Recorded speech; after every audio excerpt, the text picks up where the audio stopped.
السلام عليكم ورحمة الله وبركاته. وأنا قاعد كسر نقضي أهوب دمانتين على ذنتين عافمات قبطان إلهي خير كنا هاي نوضسية دمانتين وقتي واسكا إليد إلى وقتي كانوا حريرين ما كان وقتي هستو محمد جعلنا كفايدة هستو وأنا قاعد ما هي كيف فدية وقتي قوة مدة تنبرة كملة إله ونوصه ربك وداوين واحدة. بعدين إن شاء الله بإذن الله كريم guys unbelievable ماشي تيك تاك هاي بنكو بيرة aniga sideedaba social mediada dad oo dhan 2021kii bay ugu horeysaan u malaynayaa amna dadka social mediada saa u galo oo ama xataa fiirin jiray maan ahayn haddana still xataa amna kuma badni because I don't have that time ka faraha badan leh laakiin tiktok meesha la yidhaahdo subxaan allah mucjisaa ka socota aniga magaaladayda Soomaali badan ma deganto dad Soomaaliyeed lama associate kariyo dad badan ma arka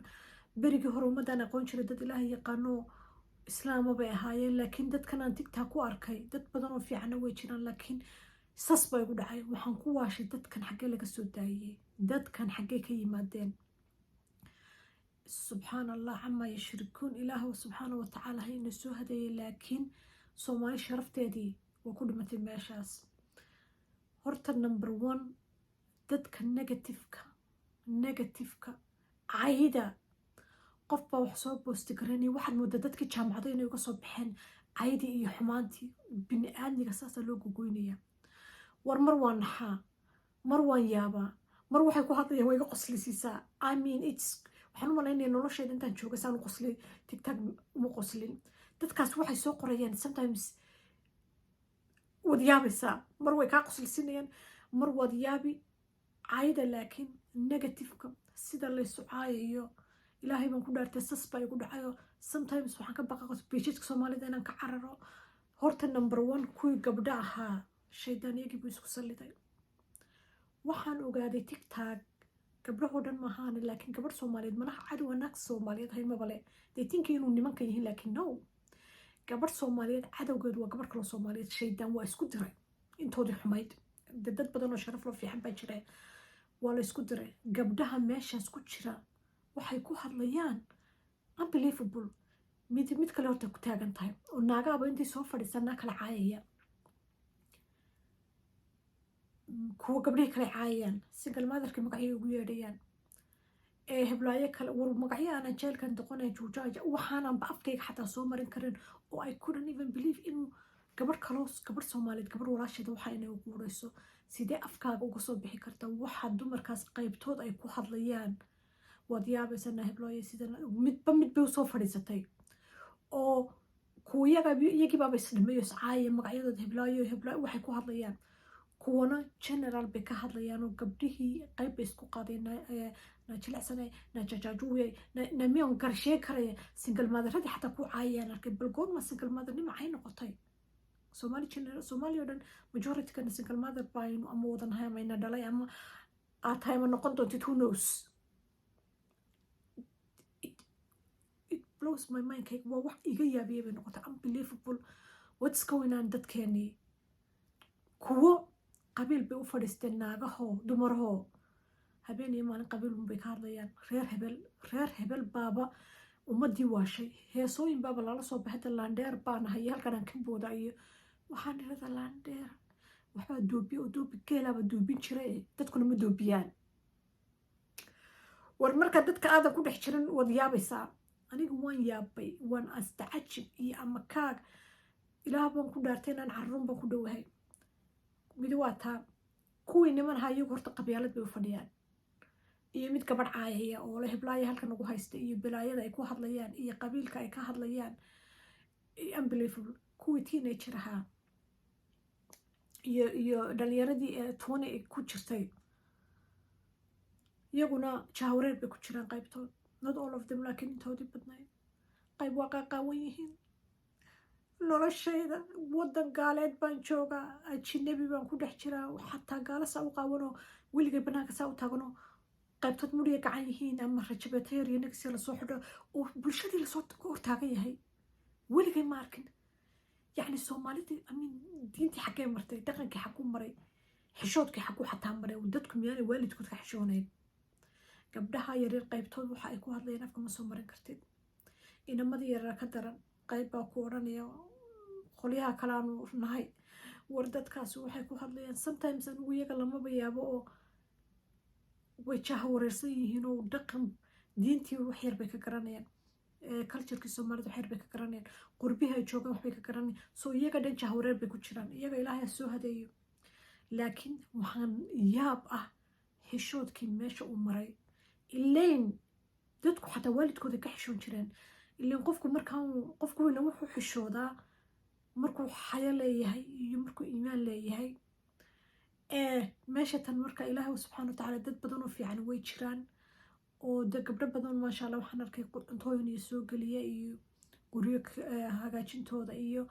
waxyaabo caynkaas iyo gabdho xabad xabad maasha allah iyaduna iska fiican wax waawaanisana waan arkay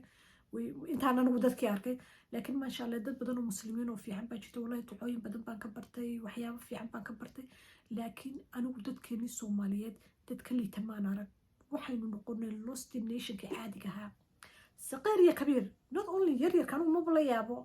yaryarka the benefit of the doubt kan basiya waan u dulqaat waan u garaabaa waxaan isiradaa maybe iyagu way jaha wareersanyiin laakiin dumar waaweyn oo hooyooyina oo meesha soo fadhiyo gabar kale walaashooda caayeen that's to me waxyaab ama qabiil ka sheekeynaysaa taas to me waxyaabahaan la yaabanahay miyaynaan ilbaxayn miyaynaan ilaahay ka baqanayn qurbaynu joognaa weer timekeeni xaggeebu maray waqtigeeni aawe intaad halkaa usoo fadhiisanaysid oo gabar kale leedahay heblaayo sidan tiri heblaayo halkan midda kale oo iyaduna ka buuxda waxay tahay heblaayo chelsiga iyo anigu halkan aan ka baxay waa leyn waa mind blowingkii la sheegi jiray marka gabdhaheenii soomaaliyeed dhibaata ayna haysata aniga I don't even care nimanka sababtoo ah raggu qabyaaladii balaayo dhan bay ka sheekeeyeen laakiin gabadhay aaway moralkaagii aaway diintii aaway dhaqankii aaway xushmadii gabadhnimo dumar isku wada mid weeyaan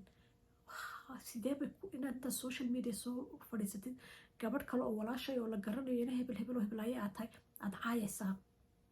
oo soo fadhiisanaysaa oo habeen iyo maalin soo fadhitaa I don't know how much timeka dadku xaggee ka helaan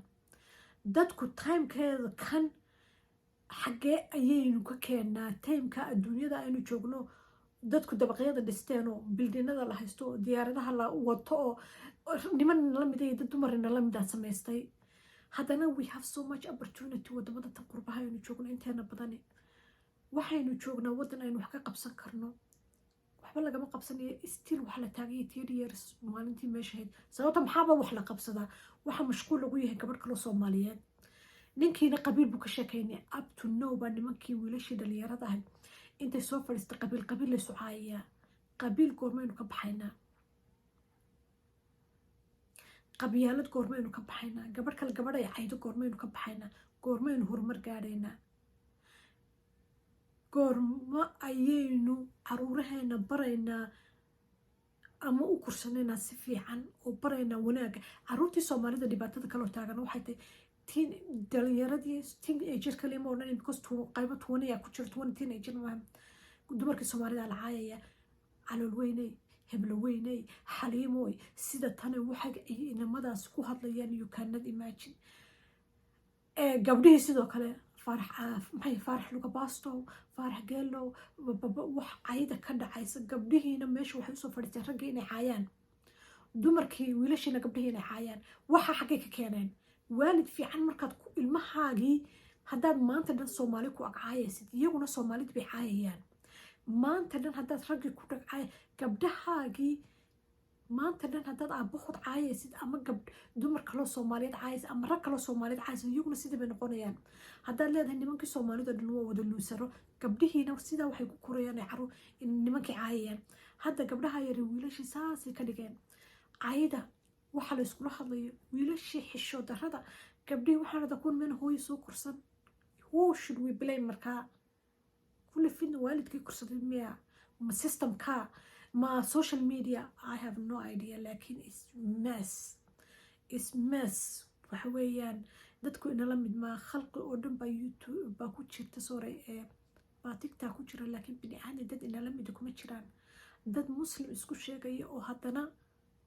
muslimnimada waxba ka ogeyn intoodii badnayd tiktok ceeb bay naga haysata ilaahay subxaana watacaala fusuq aada u weyn ayaa ka jira kuwii aan islahaa xataa afrikay joogaan oo xishoodkii iyo diintii iyo dhaqankiiba haystaana oo kuwa aan arkayoo ilaahay xaaladooda og yahay xishood ma jiro dal iyo dibarba gabadh teeda kale waxaan la yaabay gabdho intay dhexdiis gabdho dabadii un ruuxayaa dabadan la ruuxayo lasii jeedinayo talo muu cusubaa ma system cusuba hadda jiraba khamaarka inta qoorta lagu soo naasiisaa loo ruuxayo oo sida I don't think xataa madowgan meelahan joogo xataa daansiga ah oo daansiga jecel xataa si kale u daansi karayaan dad dhinacyada naaska saa uga soo tuuro weligay ma arkin banaanka intay dad qayb istaagan iska niikiya oo ama kamarada isu soo dhigana dadku way yar yihiin inuu meelo fana marka la isugu yimaado dadku ha niikiyaan oo dabada iyo wixii la doono hala ruuxo laakiin gabdhihii anigu dabadii wax lagu sheegi garan waaye guys ilaahay waxaan ka baryayaa insha allah bismillaah allah inuu ina soo hadayo laakiin wallahi mucjiso weyn baa ka jirta aniga dhakafaar baa iga soo hadhay this is waxyaabaha kan waxaan anigu dad sharaf leh baan berigii hore aqaana soomaalidii aan aqoon jiro hore malaha intii aan meelaha kan istidiidan kala wareegayay oon cillada joogay baa soomaalidii dhaqaaqday allah subxaana watacaala insha allah bismillaah karin taaga magacaygaan meesha soo dhigaya haddaad timaadaan bal isoo faalow gareeya insha allah bismillaah karin allah subxaana watacaala هاي هذا I'm so والله يجي له حليا بنا أولادنا يرير وهذا سو كوريسا مستقبل كود وحنا قدون هذا يكون كوا وين سيديهين والسكير situation بينو كوتشنا حلي هذا حبين جوجنا الله سبحانه وتعالى هاي نسوا هذه عيرون وحكوا لي هذا ما شفت إن شاء الله بسم الله كريم مركان تصير بينا ذقة الله هاي هذه قبلها صوماليين ولا ليالو قبل كلو ولا شيء عيد وحكم تريسد لحكم هليسد sharafkum helaysid sababtoo aanu gabadh markaad gabadh kale caayaysid respect oo dhan waan ku luus gareeyay I have no respect gabadh soomaaliyeed oo gabadh kale caayaysa sababtoo waxaad dheertaa male even hadday xataa khaldan tahay oo dhibaato ku dhex jirto tii ku digan lahayd ma tihid ilaahay markaa subxaana watacaala hayna soo hadeeyo dumar waa isku wada mid halkaynu inagu empowerment isku samayn lahayn oo isdhiiri gelin lahayn oo isla sheekaysan oo iswaanin lahayn oo wax isu qaban lahayn bayn inaga iscaayayna oo inaga xini isku nahay oo heblaaya ay nexbo marka insha allah bismillaahi kariim ilaahayna soo hadeeyo until next time khayr ayaa idiin rajeynaya assalaamu calaykum waraxmatullaahi wabarakaatu